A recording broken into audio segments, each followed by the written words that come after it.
time. If you have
How do I get out of studio mode?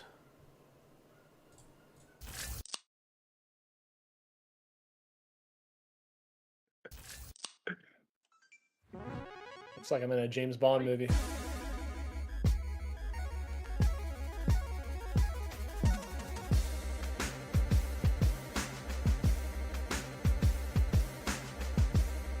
It's felt good.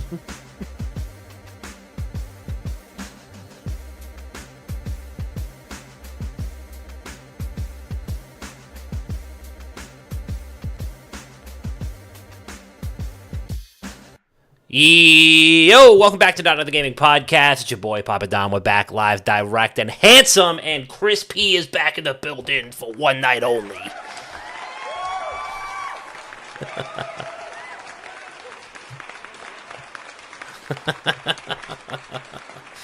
So we are here, we're live, and we're doing it. It took Tiggy 5 hours to get his shit together.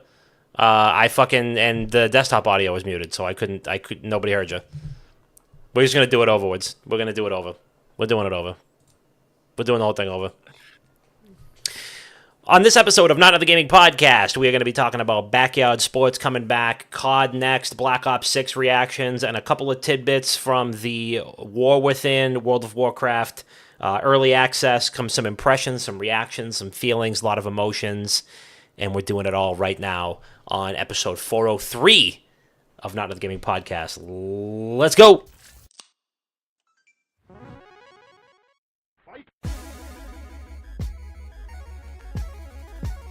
What a fucking rookie.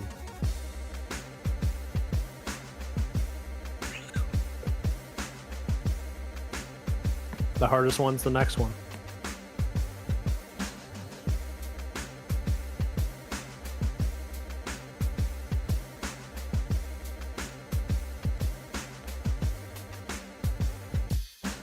Yo, welcome back to Not Another Gaming Podcast. It's your boy Papa Dom. We are back live, direct, and handsome, and Chris P is back for episode 403. Here he is. Can we get some gifted subs in the chat? Any Yeah. Ponzi scheme CEOs? Any oil princes? Please. Please, I was promised a lot of money, so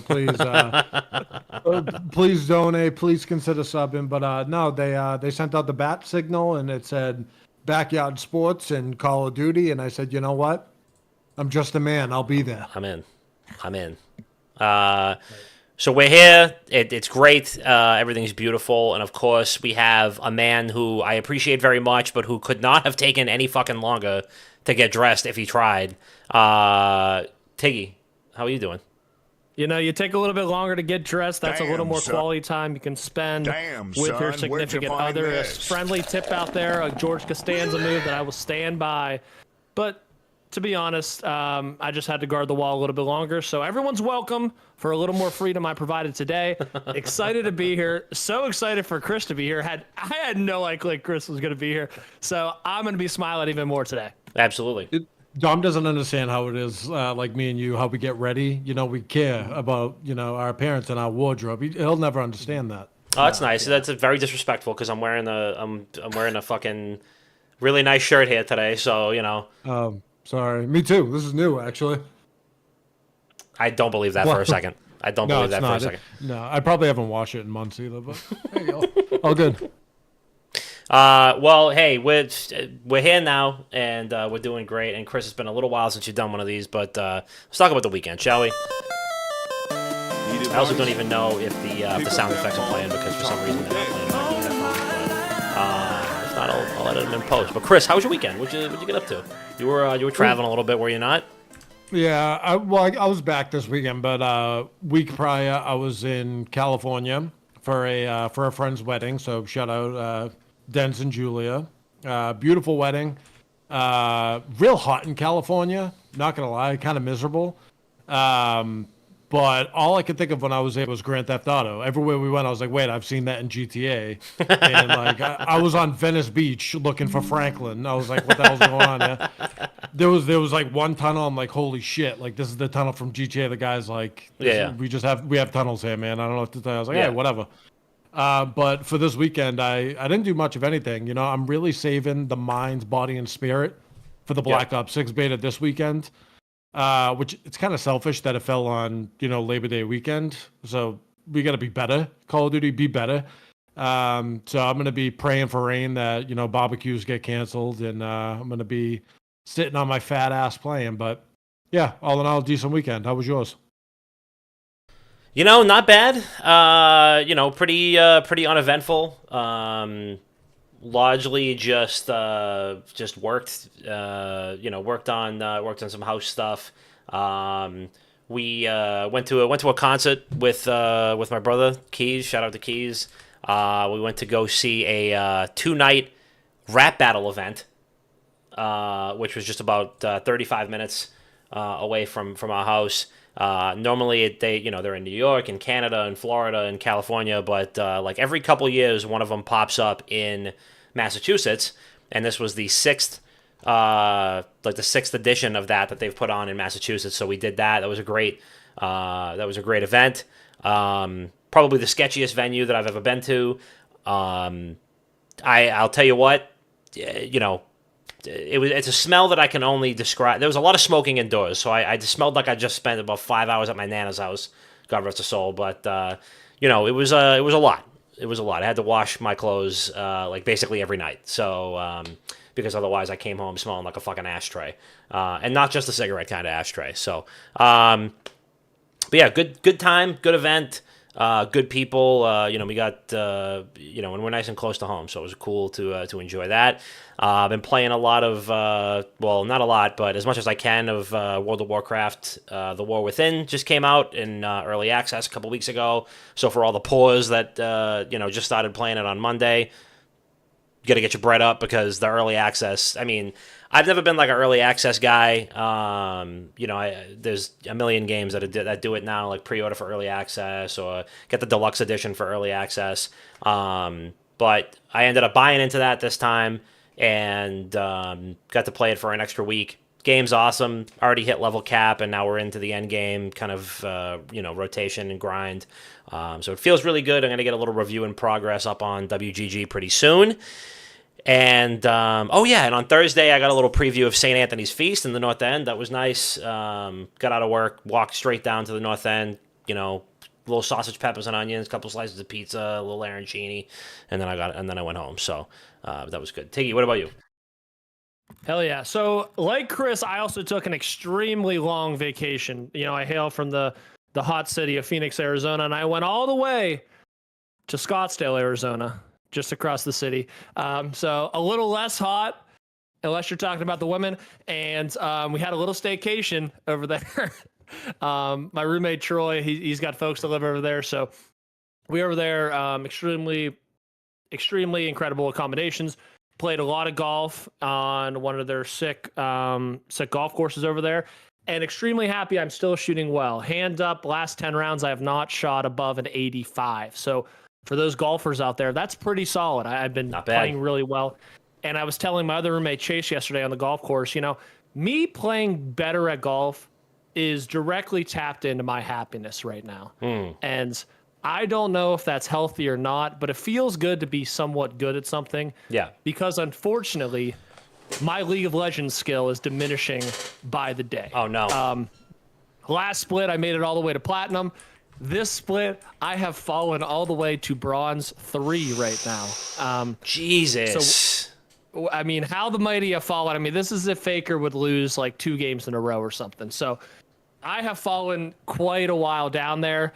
I'm trying out some new things, working top lane, working jungle as Volley Bear. Completely changed up the play style. We threw the old playbook in. We're like, we are Marshall after that horrific plane crash, and we're running the Veer.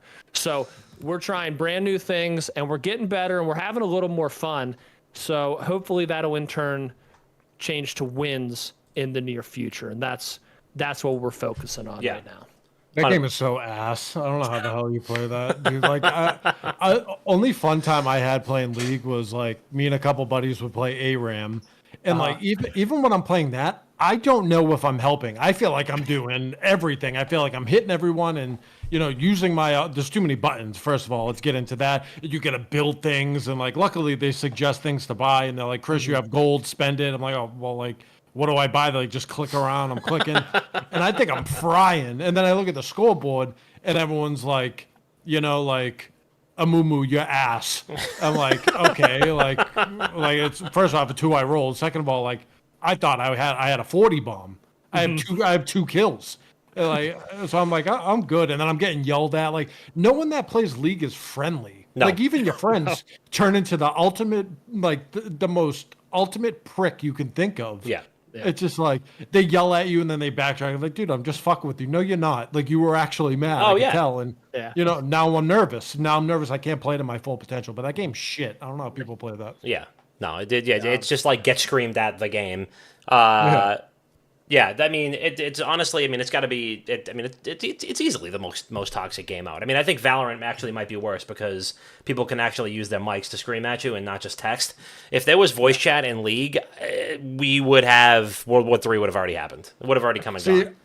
I disagree with the whole Valorant part of it because, like, while some people are toxic in Valorant, there's like a wholesome part of Valorant. Like there's like wholesome communities within. Yeah, like people that queue up just to have fun and nice try and stuff like that. Like I played with a guy a couple weeks ago. He was so nice. I had to let him know after every round, like, you're the nicest person I've ever met in my life. But there are some nice people. But I feel like League, it's just like everyone sucks. Do you think that League could be fixed if there was voice chat? Do you think some for fun options like that would be available if there were voice chat? No, I think they should just get rid of all communication within the game.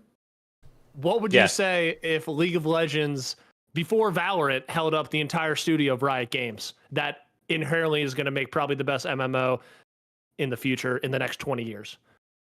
I mean, League isn't going anywhere. We all know that. But, like, if you use communication in the game, do you ever use it for good? No, it's to either yell at someone or to defend yourself. You don't need it. You don't need any communication within the game. No, just hook pings and question marks. Yeah, that's all you need. Hey, I mean, I think that the less communication, the better. I already saw somebody. I was even just playing WoW today, and the high level content isn't even out yet. That's not even going to get rolled out for the next couple weeks. People are starting to get used to the dungeons, shit like that. I was playing with my buddy who's legitimately new to the game, like just started playing about a month ago, and we queue into a heroic dungeon, which is like there's 4 difficulties. That's the second one up, and it's like next week it's going to be irrelevant. Like nobody's even going to want to play them. People voted to kick him out. Fucking one fight in. They're like, wow, kick the rogue, he sucks. I'm like, dude, whoa, dude, whoa. I'm like, VTKing in a heroic dungeon, and the game just came out 2 days ago, for real. Like in early access, it's been like a week, but it's literally been 2 days. They're already voting to kick people. They're like, he doesn't know what he's doing. I'm like, who cares? The game just came out. People have to learn it. If you have a kick / like FF option within a game, it's like check you out simulator. Like, I don't know if you guys play Rocket League at all, but like someone can score 1 goal and they're like forfeit, like FF. Call for a forfeit. Yeah. I'm like, dude, just play the fucking game. Dude. Like we're not playing for pink slips. Just play the game. I didn't have the heart to tell him that somebody was voting to kick him out. I was just like, I just rejected it because you need like a majority, and obviously he doesn't get it, so it's not, So I'm like, I messaged the guy. I'm like, you got to be shitting me, dude. It's day 2 of the game. But we're not voting to kick people out already. Like, please, and you're not doing that too hot either. So, just the toxicity is at an all-time high. But that's how you know that gaming is back. And you know what else is back is backyard sports. Now, for those of you who are WGG scholars, for those of you that have been around for a very long time, one of, if not our first stream ever, was me and Chris trying to figure out how to stream backyard baseball on like an emulator from his PC, from his like childhood bedroom. I do not recall how that stream went. I think that we barely got it to work, but like it was like weird and like wonky in resolution. But we've been talking about this. We've been talking about this since 2016. We've been talking about bringing backyard sports back.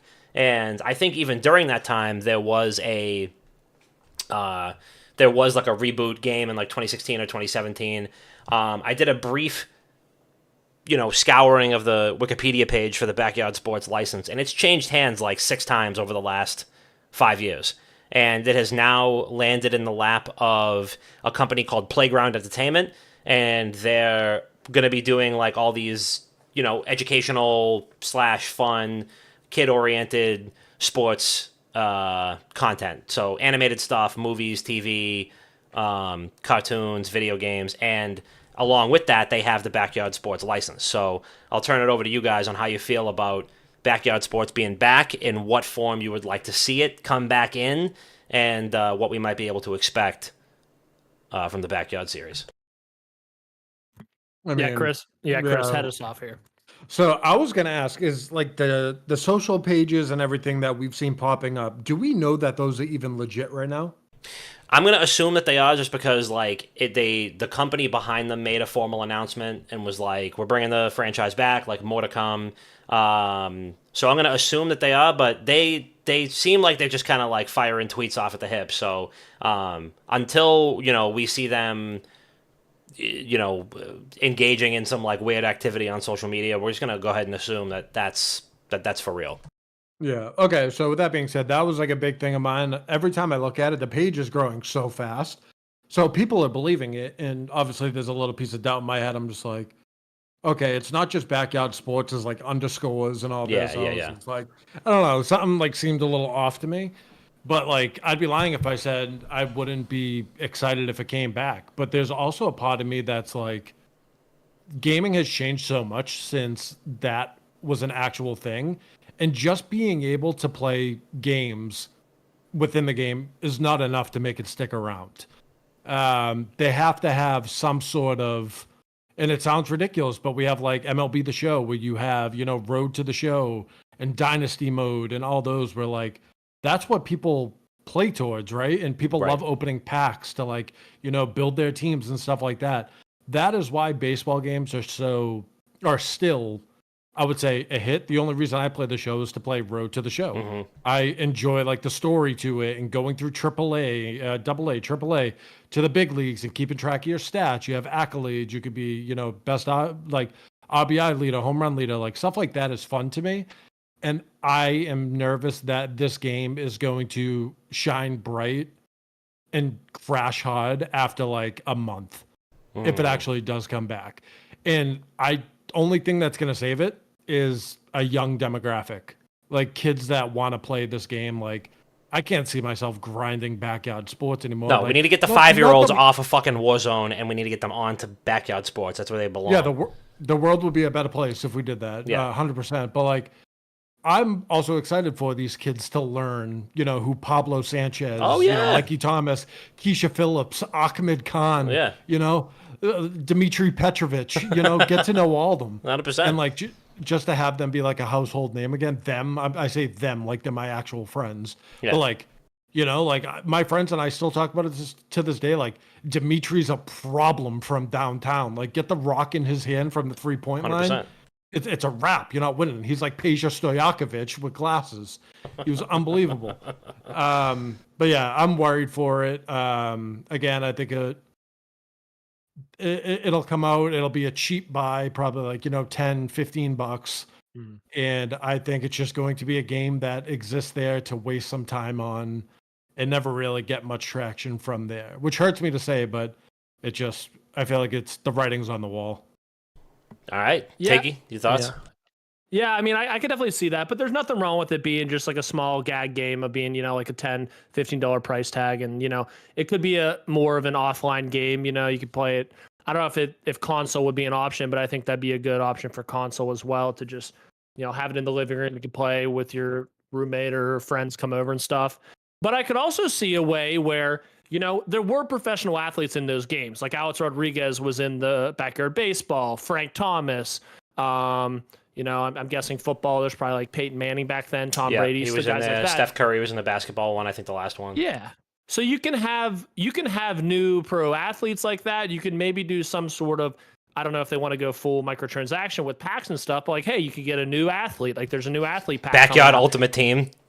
You know what I mean? They could do something like that where it's like, hey, you can get fucking Patrick Mahomes and backyard football coming out for next season and stuff. So they could do something like that, which might help, like Chris is kind of getting at, help the longevity of the game in a way. I think it's super cool because I remember having backyard baseball for my Game Boy Advance, and I'd play it on road trips and stuff. Like, it was just so cool. You could have it on handheld and everything. So I'm excited. It's definitely cool news and very just out of the blue that this would come. The marketing's been fantastic on it, and I don't know. I hope there is longevity to the game. I hope maybe they do go a microtransaction way so that it will keep players playing for more than a month. Yeah. Like, you know. Yeah, but how it's tough to me to think that a game that has kids in it, you know, backyard sports, all the backyard kids. It's weird for me to think that it would go over well if they had microtransactions in a game. Yeah, no. That is kind of catered towards kids. So like at that point in time, as the developer, you have to pick who you really want to market this to. Yeah. You can go towards the older demo that will buy those packs, or you can market it to the kids that, you know, just want to have fun. Yeah, I mean the whole microtransactions and like gearing a kids thing towards adults just reminds me of like Neopets came back, and then it was like, but they're all NFTs now, and I was like, all right, this is just clearly we are on just like the bullet train to hell at this point. That like something that was clearly just for kids is now like getting revived so that adults can buy NFTs, and I don't want backyard sports to end up like that. What I would like is if they would age it up just a little bit. So, I mean, the original backyard sports games were literal, like, very small child games, like, super easy, you know, just point and click on the PC. I never played any of the later ones, so I weren't sure if they were any more, like, mechanic heavy. But, I mean, they were made for little kids, like, and it would be cool if it was aged up just a little bit so that, you know, 5, 6, 7-year-olds are like still the primary demographic, but they're still interesting enough where, you know, adults can play with them. You know, as a father, I think about, you know, my son and being able to grow up in a world where backyard sports exists, and that's a very exciting thing to me because by the time he's old enough to pick up a controller and actually understand that he's playing a game, you know, we can play together and I can show him the ropes. Also, when you think about it, backyard sports was like the most diverse and inclusive game ever. You had Keisha Phillips, you had Ahmed Khan, you had Kenny Kawaguchi, who was in a wheelchair. Like, they had all kinds of... He had whales. Jesus Christ. He was fast. He was fast. But no, he was, and statistically he was. Pablo Sanchez, I mean, literally you had an incredibly diverse cast of characters. Any kid who played it could see themselves in the game, and that is, I mean, always a topic of conversation is, you know, representation in video games and stuff like that, and who did it better than backyard sports? They made it so every kid could see themselves and play sports, and I don't even think we need the pro athletes. We don't need... you know, fucking Aaron Judge, who's in, you know, Paw Patrol and shit. I don't want his ass in there. He needs to worry about showing up in the playoffs. Is what he needs to do. He needs to worry about showing up in October, not showing up in backyard sports. So, but no, I mean, I really do hope that this is for real. I hope it's not just like a cartoon. I hope that we do get a good video game out of it. You know, they still do make like games that are geared towards little kids. I mean, they have like a Bluey video game that was supposedly really good and very popular with kids. So it's nice to see that like these early younger demographic are still going to have something to play. That's not Fortnite or Warzone or Minecraft or Five Nights at Freddy's or all that weird shit. But I'm excited. I hope, I'm cautiously optimistic. I hope that we get something that is worthy of the name, that is something that's fun and something that's, you know, lighthearted and lives up to the backyard sports legacy, but isn't just like either an NFT game or something that takes itself too seriously so that older kids and adults will play it. And I think that's what we're getting. I mean, it sounds like the company Playground Entertainment that owns it is geared entirely towards children's entertainment. So it's going to be a kids game. It's not going to be like a remastered version for adults. But I'm hoping that they kind of change the formula a little bit so that it can be interesting for adults to play with kids. And anybody who's like really nostalgic about it would obviously try it out too. I think it's cool too, like not to get too philosophical, but I feel like it's kind of a gateway to introduce today's kids to sports again. Yeah. Like want to go outside and play sports again. Yes, and not just want to be a YouTuber or something like that by the time from when they're 9. Yeah, and don't get me wrong, like there's nothing wrong with, trying to pursue, video games or esports or content creation as a career, there's nothing wrong with that. But I do think we lost a piece of what made us kids back in the day, which was going outside and playing wiffle ball, playing baseball, playing basketball. Like, Yeah. I think today's age lost that, and I guess it's just the time we live in. But I honestly think if they do this right, I'm not going to say it'll change the world, but like it's going to introduce a lot of kids to sports, and they're going to be maybe they'll be more motivated to, go outside and play sports again. And not for nothing, I mean, you think about a game like The Show, which is not, if you're a, I don't know, 7 or an 8-year-old, like you're probably not going to pick up that game and figure it out right away. Also, I really can't see a 7 or an 8-year-old flipping on an MLB game and being like, oh, I know exactly what's happening here. Like, we have a pitcher's duel in our hands. Like, that's just not going to happen. So you're 100% right. I mean, I think that there's a really good shot that backyard sports being back might help more kids get into sports and obviously want to go outside and play them. They're going to play a game that's all themed around kids using their imaginations and playing outside and have absolutely zero idea what that even means. So who knows? I mean, I don't think it's too far of a stretch to say that it could very well save a generation of children. But I guess we'll have to see. Shout out to the kids, man. Hey, gotta save them. Gotta save the kids. Save the kids. Save the kids. Yeah. FaZe Clan, officially sponsored by FaZe Clan. Oh Christ! But I mean, I genuinely think that we got a real exciting thing on our hands. I don't care how long we have to wait. Give it a couple years. Give it as much time in the oven as it needs to get. And they got to build back up. I mean, there was 1 million backyard sports games. They got to build it back up. Let's pick one sport. Don't just make it like Wii Sports where there's like 6 or 7 of them. I want like a nice fully baked baseball game first, then football, then basketball or whatever. But yeah, Tiggy, do you think they need that star power? Do you think they need the pros in there?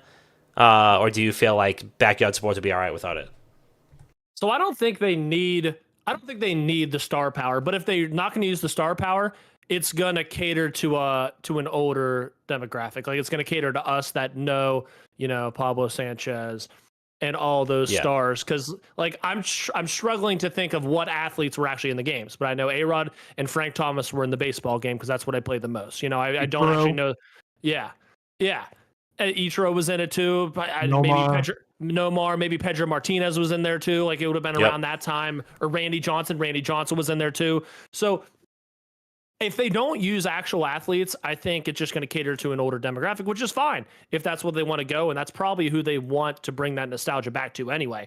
If they want kids, I think they take, like they grab Patrick Mahomes, they grab Steph Curry, they grab Josh Allen, Joe Burrow. They just grab like the big athletes, throw them in there. Bobby Wood Jr. for baseball, Shohei Ohtani. They grab those guys and cater to them.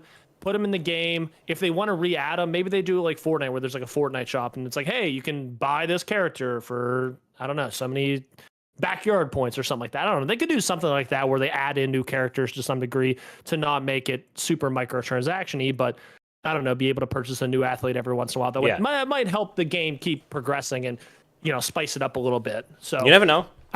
Yeah, you never know. I mean, I just think, I'm looking at even just pictures of Pablo Sanchez, like, throughout the game's history, and I think, if that one teaser is any indication, it looks like they're getting back to, like, the original art style, which, please God, because you have that, like, original one, which is, like, it looks hand-drawn, and it's, it's just, like, very nostalgic, and there's something sweet and, like, innocent about it. And then, like, 2002 to 2005, it's, like, just a little sharpened up, but it's still the same. 06, there was, like, the 3D ones. They just look like the worst 3D models ever made. And then and then there's, like, some anime version of it. And then by the 2015 game, which apparently existed, it just looks like an N64 character. I don't know, but I'm glad it looks like we're going back to, like, a 2D. Even if they did, like, a 2D, 3D thing would be nice, like a 3D baseball field, 2D characters, like a Paper Mario almost. Like I would take that, but whatever iteration it comes in, I just want it to be good. Let it be good. Again, let me raise my son in a world that has a good backyard baseball game. Otherwise, we're gonna have to figure out an emulator because it's just it doesn't feel right that today's kids are growing up without it. Um, but otherwise, if we don't have that, then all the kids are gonna be playing Black Ops 6, which we had some big reveals. COD Next is still underway, or is it over now? Or It's over. it's over with. So people are scraping and clawing for beta codes, like you read about. I believe we've got the beta this weekend. So Chris, Tiggy, as our resident and former resident COD experts, what are your thoughts on COD Next? What do you think your thoughts on Black Ops 6? Let's hear it.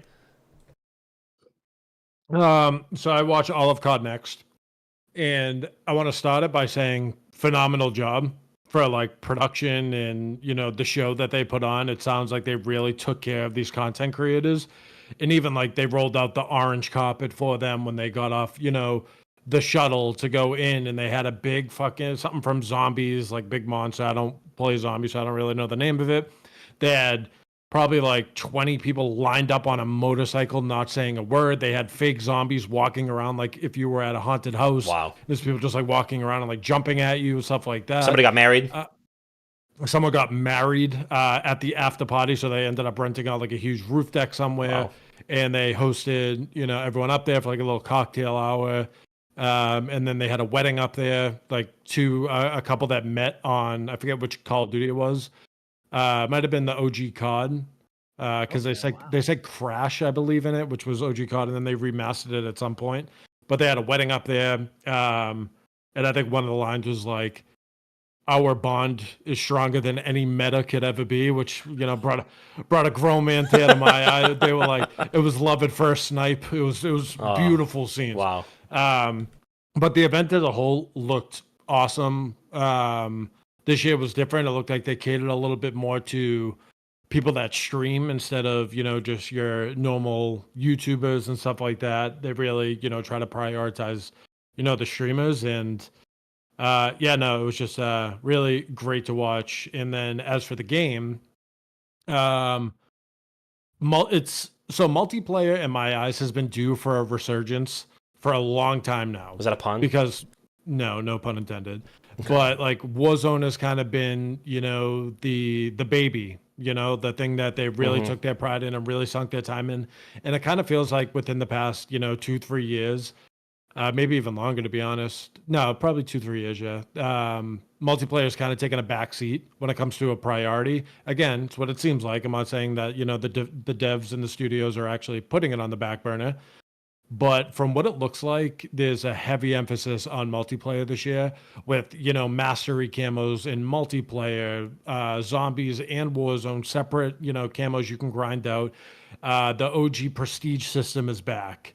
Just a lot of things that people have asked for a while, they listened to and brought back.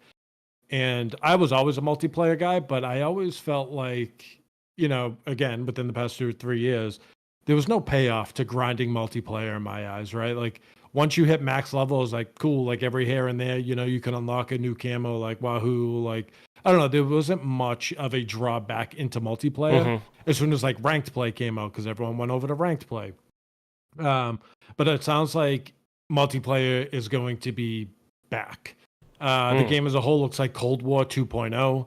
If you know anything about Cold War, it was a great year for competitive. A lot of people, will swear by Cold War being a game that never got the respect that it deserved. And if you watch the gameplay, it looks just like it.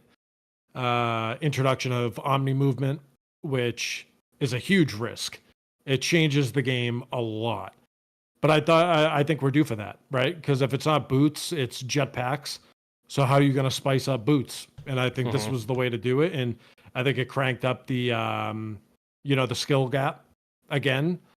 And it's going to be a very interesting year when it comes to competitive because of, Omni movement. And I'm excited for the game. I'm playing the beta. I watched Warzone, really didn't do it for me. I like the idea of the new Resurgence map. It is like pretty much the history of Nuketown within it. So there's like the mannequin factory and stuff like that nice. that like kind of builds into, Nuketown. But when you're switching up the engine and you're using, if you can go by this, it's easier, like the Cold War type engine in Warzone, I feel like it doesn't really work. And it's more Blackout right now than Warzone from, what it looks like. But all in all, I'm going to buy the game regardless, right? And I do it every single year.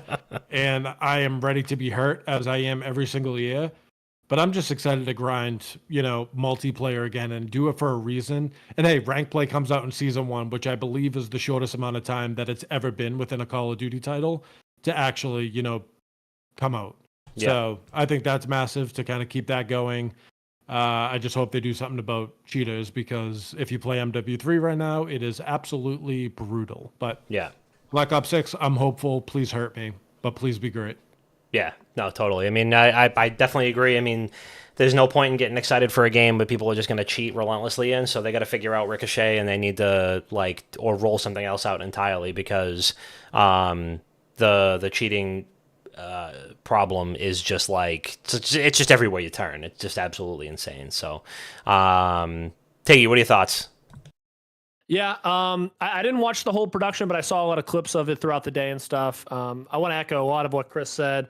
I was a zombies player back in the day, World of War, Black Ops 1, Black Ops 2, so I thought the zombies looked really cool.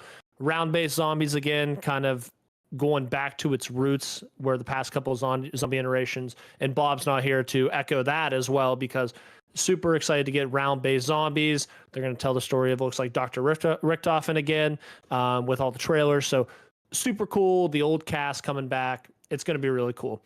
We got, classic prestige back with rewards, rank play out soon as ever. Season 1. We don't know when season 1 will happen, but I'm guessing probably maybe a month after game launch. I'm guessing. Hopefully they figure some things out, and we're playing by, early December or something. So that would be super cool. 16 maps at launch, which might be the most maps that aren't remade or remastered maps.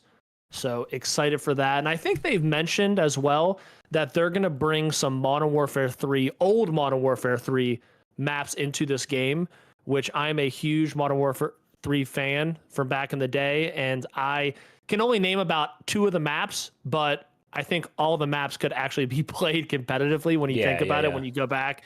So I think that is an untapped market for remade maps to be coming back. I thought very interesting. You can customize the HUD. Normally it's top left. You can make it circle or square. There's 10 options. You can throw it to different sides, have it track different things.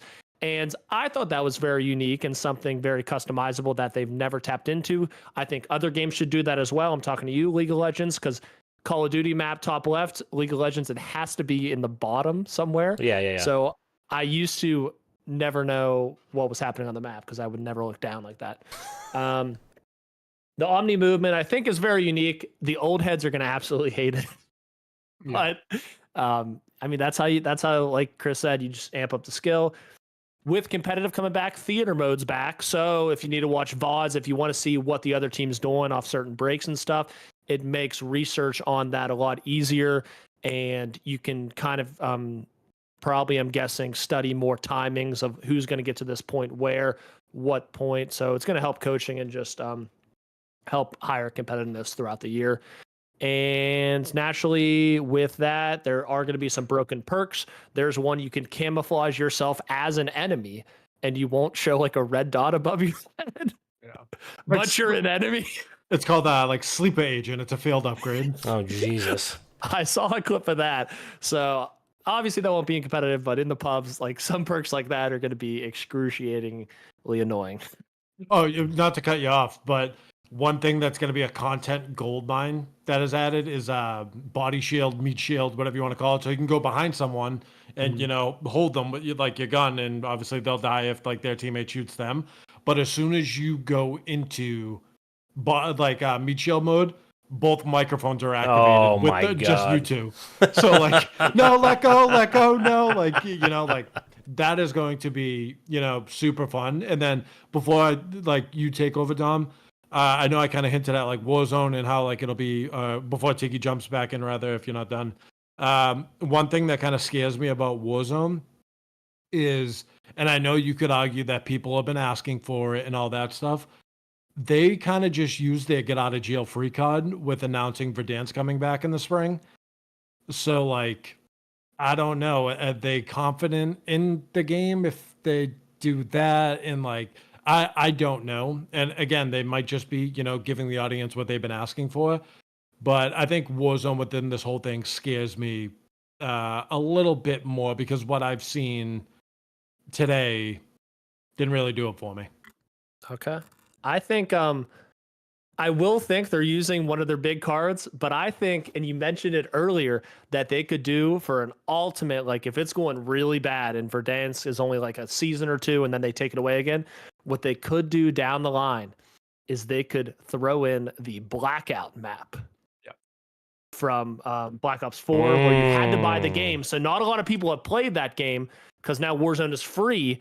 So if they came in with the Blackout map, I will fully only play Warzone, and I will be so freaking back in on it because Blackout, smaller map. It was, oh man, I love that system. It was so easy to loot. People are still hung up on Blackout to this day, man. And it was so cool. If it was on PC, I think it was on PC at the time, but it wasn't crossplay. So like, and there was a lot of cheaters in the PC version and stuff. So if they would bring that back and make it available for the PC and take out the hackers, oh man, it would do wonders. Vicky, this might make you a little bit sad or happy, however you want to take it. I knew people that were at COD Next, and one of them told me that they talked to a developer about Blackout and how if it was free to play, we'd still be playing it. And according to said person and said developer, take it with a grain of salt. I don't know how much was talked about, but apparently they still talk about that at the office. Like they should have done that. Yeah. So if they're still talking about it, what's to say you just remake the map in a new title? I don't know. Oh man, they might. The looting and stuff might have to be this version instead of the Black Ops 4 version, but that would be incredible. And I think that would do wonders. I mean, how long ago was that game? It feels like 5 years ago. It might have been 8 or 10, but yeah, it was a long incredible. And I think that would be a bigger trump card they could play over the Verdansk, because Verdansk gets sour, outdated, or maybe it's only a season or two and they get rid of it again. I don't know. Yeah, maybe it's just nostalgia that makes everyone think that they liked Verdansk, and you never know. Yeah. What do you think, Dom? I mean, I think that there's a lot to love. There's a lot to be skeptical about. Longest development cycle in the history of a COD game, over 4 years. And I mean, it looks like it. It looks like you guys know I've played every COD campaign. I'm a big campaign guy. It looks like the production values are through the roof yet again. I'm really hoping for a COD campaign that's not an hour and a half long. It'd be nice to play something that's got some meat on the bones. As for Warzone, I got really no ground to stand on here. I've never been a huge Warzone guy, but I would like to try a different battle royale. I do enjoy Fortnite. It'd be cool to play something that feels a little bit different. I just don't love the kind of the gameplay loop with Warzone as it currently is. You could emote now in Call of Duty, so it's just Perfect. like Fortnite. Perfect. Mm-hmm. I do like multiplayer. I mean, I didn't really play MW3 at all. Just a bunch of other games have come out over the last year, and then by the time I did get curious about it, and I have it. I actually own MW3. I haven't played it. Everybody was just shitting all over it so much that I just didn't really feel motivated to dedicate any time to it. The movement stuff is what it is. I mean, I'm definitely in that sphere of people that sees that, and I'm like, I don't want to play multiplayer at all. But I do like the multiplayer. I mean, I think that watching people like tinker with different builds for guns and level them up is huge. I'm a huge RPG guy, and Black Ops COD is at this point it's like a seasonal story short of just being Destiny at this point, because you're like leveling up guns, and the RPG mechanics are there's a lot of them. There's a lot of RPG mechanics in COD that people don't even talk about. About loadouts, Tom? Sorry to cut you off. They said that the attachments they are pretty much only going to be to benefit you. There's not going to be a lot of cons when it comes to loadout. So like, That's good. if you put something new on it, like it's not going to be terrible.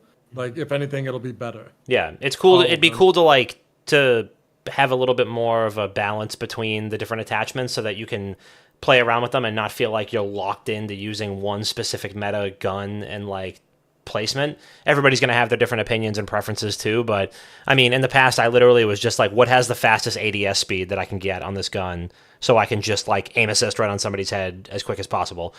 But it'd be cool. Aim assist isn't as strong either. Great. But I think, all in all, I mean, Black Ops 6's biggest competitor next year is going to be Splitgate 2. We don't know when Splitgate 2 is going to launch. My guess is probably sometime during the summer. They're going to be kind of well clear of Black Ops 6's launch. And, if I'm the 1047 Games guys, I'm banking on people getting sick of COD within 6 months like they typically do and start looking for other things to play, because that's where Splitgate 1 really started to take off, because COD was in a terrible place and people started jumping all over Splitgate randomly. So I think it's going to be interesting to see those two games kind of duke it out. But hey, iron sharpens iron, right? So hopefully they both come out really good, because hey, we need more good arena shooters, and Black Ops 6 looks cool, so I'm excited. One thing you got to feel for though, like, I'm not a developer. I don't know what it takes to get into these games or what it takes to actually produce them. I'm assuming it is extremely hard. So close to COD Next, pretty much the full game leaks, and like you have to kind of feel for them there. It's just like you were so close, like you were at the finish line, and then like everything leaks, like gameplay's leaked, and like people are playing the beta already. They've been playing it for a month at this point, and it's just like, I don't know. That really sucks. I hate leaks with everything, because like so much work goes in behind the scenes and like everything, not even game development, like everything when it comes to like esports, right? Or like roster moves and stuff like that, right? Like there's so much stuff that goes in behind the scenes, and people are holding everything so close to the chest. And in a situation like this, it wasn't like a mishap on a dev, right? Where they gave someone access they shouldn't have, or someone got their password stolen. It was like the files were uploaded too early, from my understanding, to COD HQ, and people were able to like jailbreak their PlayStation and get into it, which is crazy. Yeah, that's terrible. It's insane, and it's happening more and more. Like, completely different topic, but same like matter really, is Florida Panthers win the Stanley Cup. They completely changed their logo at center ice to have like, it's like a view from the inside of the Stanley Cup with the ridges and stuff. Picture gets uploaded to X, Twitter 4 days ago, and people are like, the guy who posted this actually got fired because the Florida Panthers didn't get to have like an unveiling and stuff for the arena. Could have been a security guy just walking around and be like, oh my God, look how cool this is. Send it to a friend, post it on Twitter. Right. Or we didn't even think anything of it. I mean, that's also, I mean, it's a good transition, because I think data mining is fucking killing video games. Data mining and leaking and stuff like that. I mean, we have some friends, some good friends of the program, good friends in real life, who have made a good brand on, distributing information about video games, we'll say. But Doug's gone legit now, so he's he's fine. They don't Treyarch doesn't want him dead anymore. I think it is ruining it. But I think data mining is ruining video games. Leaks ruin video games. I feel the same way with like Marvel movies. Like every single movie's cast is spoiled 6 months before the movie comes out, and there's no such thing as a surprise or anything like that anymore. But I mean, WoW is a big example of that, because there are entire database websites of people that data mine things, and they have all these cutscenes, character models, quest lines, plot. All that shit is leaked months and months and months, like progressively for a long time. So that always sucks to me, and then it just ruins the surprise, and it ruins like the excitement of a new game coming out. We aren't too far away from, we're too far removed from like, you didn't know what a game was really going to be like until you put that disc in your Xbox and got home to play it, after getting home from a midnight release and having that like surprise and delight and shock and awe with, something being brand new. But now it's like literally everything is spoiled and torn down, and there's 9 million YouTube videos like over analyzing it to the point where it like takes the fun out of it. It takes the excitement out of it. Like COD Next is one thing because it's like, here's all the stuff that we want to show you, but then it's just like the analysis and the data mining and the like breaking it down to like this molecular level where it's like you're just like squeezing the fun out of it. So I think going into the game with an open mind, no matter what kind of COD you like, no matter what type of fan that you are, is probably the best thing to do, because clearly, like we said, this is the longest development cycle that's ever been in a Call of Duty game. They clearly want to get it about as right as possible. Not every one person is going to be happy with every single thing, but this seems like probably the most exciting title in the franchise that we've seen in a long time. So, and just the fact that we have all brand new maps and it's not just like a million remastered maps is fucking amazing. I'm really looking forward to that too. Yeah. Yep. It's also going to be, I assume, the most downloaded Call of Duty of all time, because it's going to be free on Xbox Game Pass for the Xbox consoles as well. Very true. Very true. But we have a stacked video game next year. So we got GTA 6, we got Splitgate 2, we got a whole bunch more. So, I mean, this is going to need to have some serious staying power, so we'll see what happens. All right, I think we only have one voicemail. Let's get into it, shall we? Or any final thoughts on Black Ops 6 before we... Shout out Treyarch, man. Shout out Treyarch.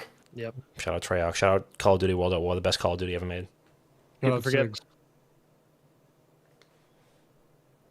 First caller, here we go. What do you got? Is it not working? Hold on 1 second. Hey boys, Coleman here. Thought I'd leave a voicemail this week. I got a question for you this time around. What was your favorite trend in gaming that you wish would make a comeback? And then what is a trend that you're glad is gone? My trend that I wish would come back is away with the microtransactions and just give me content that I can unlock by doing stuff in games, by collecting things or beating a level with a certain rating, something along those lines. And then what I'm glad to see gone was that 2008, 2012 weird color palette where everything was like that drab green and brown and yellow. Like that bad. I'm kind of glad that's gone. So I'm really looking forward to hearing you boys' answers. It has been a comfortable like 73 degrees down here this week, and man, I can't wait for fall. Anyway, guys, have a great week as always. Love you. Coleman, thank you as always. You're gonna have to fill us in. I couldn't hear a fucking word. You couldn't hear any of that?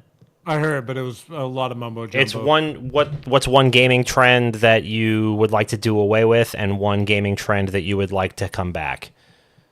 So for me, a trend that I would like to do away with is platform exclusivity. Let's just put it all everywhere. Just let the big dogs eat. Put it all everywhere. Who fucking cares? It's not really necessary. I mean, whatever. And one trend that I want back is cover-based third-person shooters. I hope that when Gears E-Day comes out, we have a whole renaissance from like 2008 to like 2012. We had all kinds of cover-based third-person shooters. Army of Two. We had Gears of War. We had Mass Effect. A million more of them. The Gears series. There was like 60 billion cover-based third-person shooters. Need that. Bring it back. I need it. And that's where I'm at. Teggy, what do you got? So I misheard. I thought he said, if you could bring back a gaming friend that you used to play with. Oh, damn. Jesus Christ. So I had a friend, Nick Stompy, that I met in World at War, in which you could boost XP, it would be domination, and you would just switch teams, changing B, and the game would last like 20 minutes because all you're doing is recapping points. And I had this guy's number.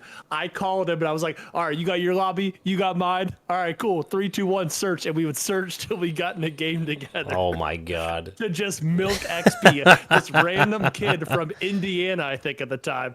So shout out Stompy. Wow. But a gaming trend I want to see is I want to see every single game, I think, should have a multiplayer option to play. You know, it doesn't have to be like, you know, a team deathmatch or something like that. But I think every game nowadays should have some sort of multiplayer element that you can play with a friend or play against a friend or something like that. We are so past the point where games like, I don't know, like there should always be a multiplayer. You should always be able to play a co-op campaign with someone. You should always be able to play against someone. I mean, for freaking Last of Us, they had multiplayer against, you know what I mean? It's winning Game of the Years for single player, and it's got a multiplayer option. Assassin's Creed had a multiplayer option I thought was fantastic. It's so different. Like, people will play those games. That might not be the huge selling point, but again, it's all going to be resources allocated and stuff like that. But I want multiplayer access for all games, and that's one thing I wish we had, and that's a trend I want to see. Love it. Chris? One trend I want to get rid of is skill-based matchmaking. Get rid of skill-based matchmaking. Let's make it ping-based or whatever you want to do. But let's go back to the old days, man. Load into a lobby, you get what you get. And that's about it, and deal with it. And I think with that being said, you get rid of skill-based matchmaking. That would make sense in my head to have every game have a ranked mode and every game have a competitive mode. Where you can load into, you know, casual. And, you know, it's you get what you get. You know, you could get shitters, you can get pros. So be it. And if you really want to know you're playing against people of the same level, you go to ranked. Go to competitive. All right. I like it. All right. Thank you, Coleman, for the call. As always, 617-701-7678, the WGG Internet Dad Sauce line. Leave us a voicemail, and we'll listen to it live on the show. And we are landing the train, ladies and gentlemen. We are wrapping up episode 403. All I got is patreon.com/wickedgoodgaming. Subscribe. We are going to be overhauling that. Get some stuff to take care of the next couple weeks, and then we'll get that going. But make sure that you subscribe, and you can support the show for as little as $1 at patreon.com/wickedgoodgaming. Tiggy, what do you got? Hell yeah! Just want to shout out the Minnesota Maniac for holding off on a call this week. Yes. Who knows what could have happened? Yeah. But we still love the Minnesota Maniac in his own way. Yes, we do. We do. Shout out FlyQuest. They made Worlds again for League of Legends. All right. Mm-hmm. And hopefully I might see them in person next week at the LCS Summer Finals Friday, Saturday. Wow. Hopefully I'm in Los Angeles. I haven't booked any tickets. They're all staring at my other monitor right now, and I'm probably going to talk with my roommate to see if we're going to swing it and see if we're going to make the trip. So unreal. Shout out FlyQuest. Hopefully we can see him in person, hoist that cup. And yeah, that's all I got. Beautiful. Chris, round us out. Shout out to you guys for letting me back in here. You know, it's I think it was right place, right time. So honestly, shout out Tiki for taking so long, because I probably wouldn't have jumped on. Very true. If you weren't fucking doing your hair and plucking your eyebrows, like I wouldn't have been here. I'm glad you know this. Thank you. Yeah, I got you. But yeah, shout out to you guys for letting me on. Shout out to the best video game podcast on the internet, not another gaming podcast. And shout out to Treyarch. Shout out to Treyarch, man. And shout out to Sigs. 100%. Well, thank you for joining us, and everybody who was active in the chat. Thank you all for joining us as well. This has been episode 403 of Not Another Gaming Podcast. We love you so much, and we'll see you next week.